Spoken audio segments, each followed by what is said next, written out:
ایروژ شه کاسا سره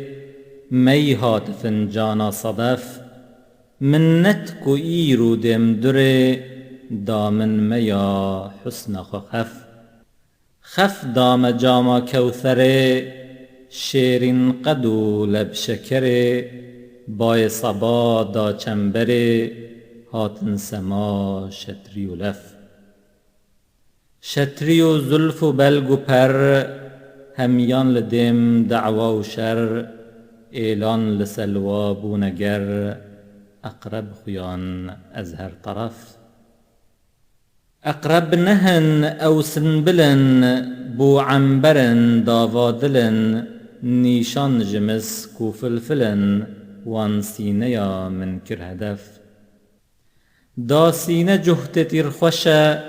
قوس هلالی تزرشه یک تیر پر کشتن لشه خوینی دجرحان دای کف من خوین بجوت تنجدل او بازی بیتور و سل دا کفت نیو تورا قزل قمری نهشتن رف برف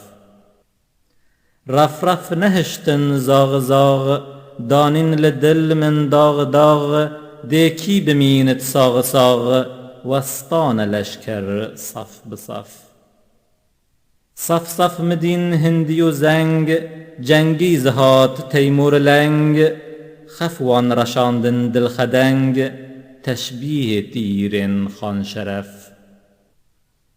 تیرک جقوس مال زراو تی دل قوی تاوی جناو خون تی پر تشبیه آو فریاد و افغان صد صف جان دی ندت او مال خراب هر سینه جوتک غراب تی دابرن پنج و کلاب وان جان دست وی روح دکف جان ملی روح ملی نورا قدرت نقطلی رمزک نهین دامن ولی